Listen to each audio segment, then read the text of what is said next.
Assalamualaikum warahmatullahi wabarakatuh. Alhamdulillahirrabbilalamin. Wassalatu wassalamu ala asrofil anbiya'i wal mursalin. Wa ala alihi wa sahbihi ajmain. Alhamdulillah, puji syukur kehadirat Allah subhanahu wa ta'ala yang telah melimpahkan karunia-Nya.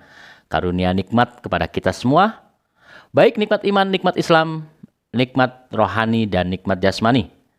Dan tidak lupa pula, sholawat serta salam kita panjatkan, kita curahkan kepada baginda Nabi besar Muhammad Sallallahu Alaihi Wasallam. Semoga kita tetap diakui sebagai umat beliau fi yaumil akhir atau fi yaumil kiamah. Amin, amin, amin, amin. Ya Allah, amin, ya Rabbal Alamin. Dan yang menonton video ini, saya doakan semoga senantiasa dalam lindungan Allah, senantiasa sehat rohani dan jasmani. Mudah-mudahan dimudahkan rizkinya, dimudahkan segala urusannya dalam menjalankan aktivitas sehari-hari. Amin, amin ya Allah, ya Allah, ya Rabbul Alamin.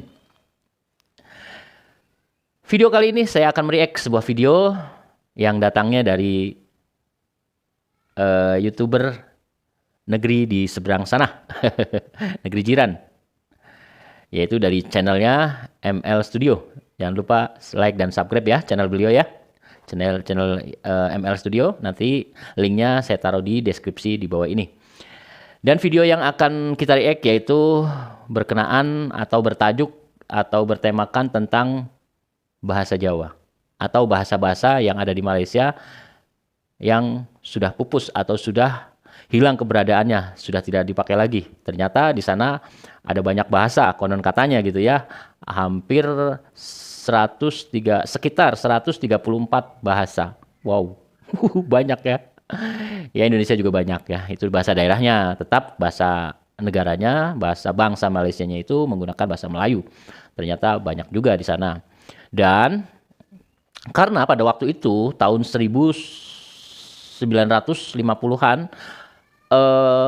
komunitas Jawa atau di sana ada peradaban Jawa, suku Jawa di Malaysia pada tahun itu lumayan banyak, sekitar 200.000 jiwa di Malaysia gitu ya. Jadi di sana diakui bahwa itu bahasa daerah sana juga walaupun aslinya dari Indonesia gitu. Dan yang kerennya lagi tuh 134 itu di tahun 134 bahasa di Malaysia itu di tahun 1950-an konon katanya sudah mulai pupus dan tinggal sekitar 34 kurang lebih bahasa yang tersisa. Dan satu bahasa itu yang sudah mulai pupus, penggunanya atau penuturnya sudah mulai nggak ada, yaitu bahasa Jawa. Itu di tahun itu dan hingga sekarang. Walaupun ada sebagian karena regenerasi gitu ya. Sebenarnya kalau memang generasi pada masa itu sudah tidak menggunakan bahasa Jawa lagi. Dikarenakan mereka-mereka pendatang yang ke Malaysia itu bukan dari daerah-daerah keraton atau apa, tapi jauh dari keraton katanya gitu. Jadi bahasa kromonya udah mulai hilang, yang dipakai bahasa ngoko gitu. Dan memang saya percaya informasi ini karena ini bagian dari sejarah Malaysia gitu ya. Saya percayanya gini, suku Jawa ini pernah mengalami kejayaan di masa lampau.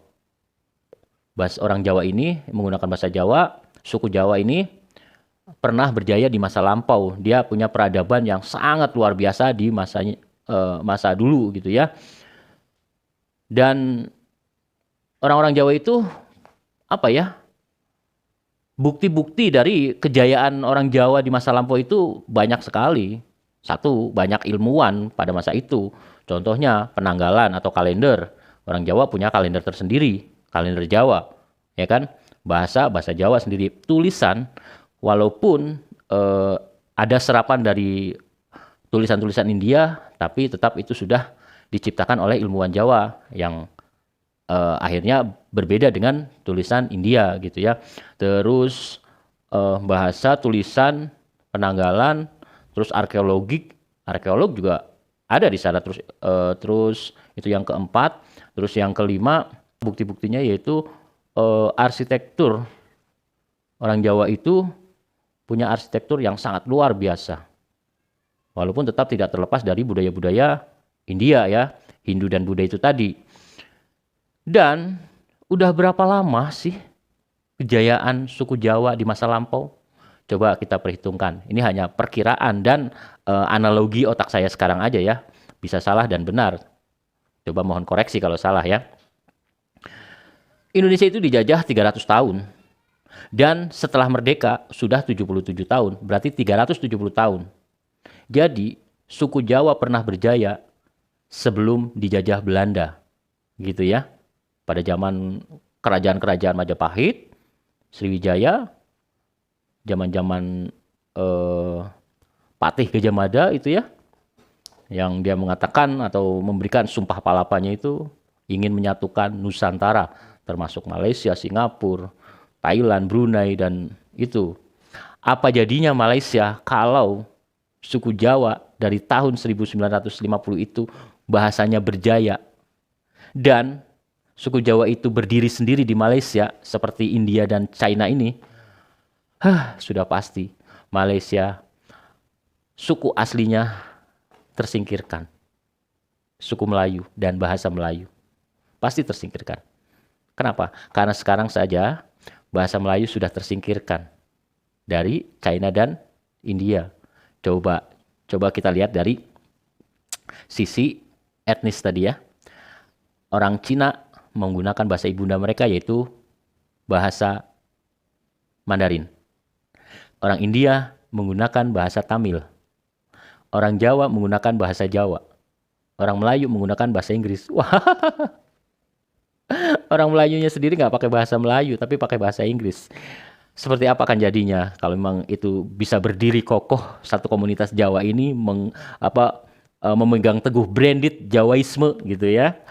Oke, tidak usah lama-lama lagi. Mari kita saksikan bersama seperti apa videonya. Yuk, kita saksikan bersama. Bismillahirrahmanirrahim. Di Malaysia kita ada lebih kurang 134 ya, bahasa gambarnya dan salah satunya telah pupus, iaitu bahasa Lelak, bahasa peribumi di Sarawak. Kita ada lagi lebih kurang 13 bahasa yang hampir pupus. Bahasa yang hampir pupus tadi saya ini bilang adalah 34 bahasa salah. Jawa. Kalau diikutkan sensus pada tahun 1950-an, lebih kurang ada 200,000 orang Jawa di Malaysia. Dan kemudiannya pada tahun 1980-an dianggarkan telah berkembang menjadi 500,000. 40 tahun kemudian, jumlah masyarakat Jawa di Malaysia dianggarkan jauh lebih besar daripada tahun 1950-an. Ini merupakan satu-satunya bahasa yang mempunyai populasi yang ramai tetapi penuturnya hampir tiada. Salah satu punca kenapa bahasa ini ironisnya, coba pada masa itu ini populasi terbesar di Malaysia orang Jawa ini.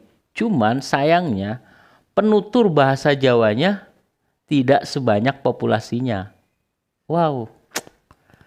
Mantap. Lanjut.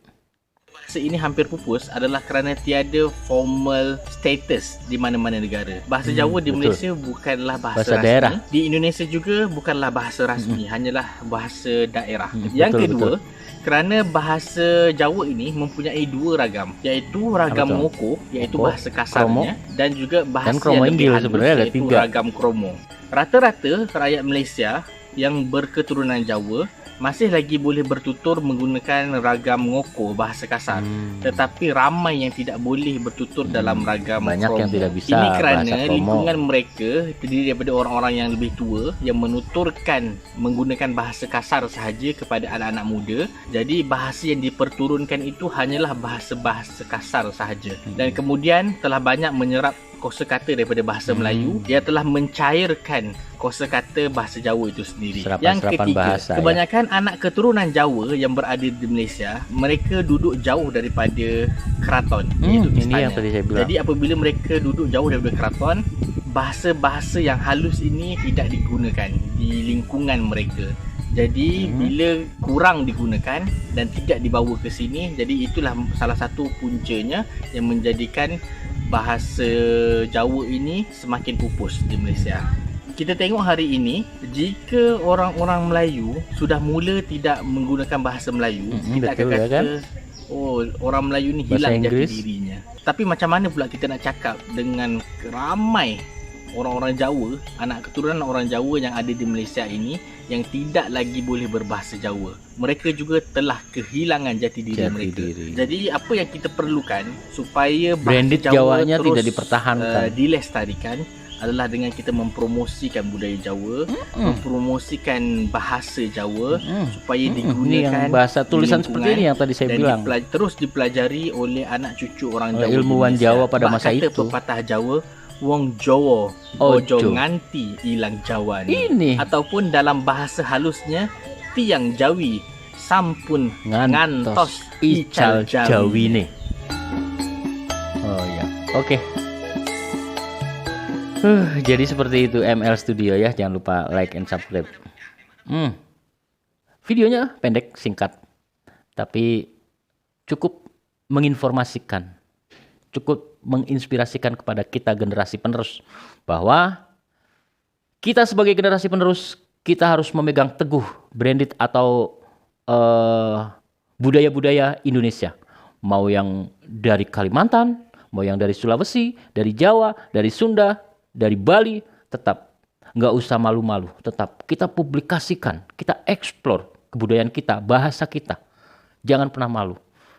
Supaya tidak tergerus kemakan zaman.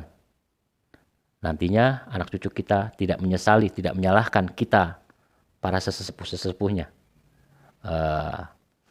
Oke, itu saja dari saya. Assalamualaikum warahmatullahi wabarakatuh.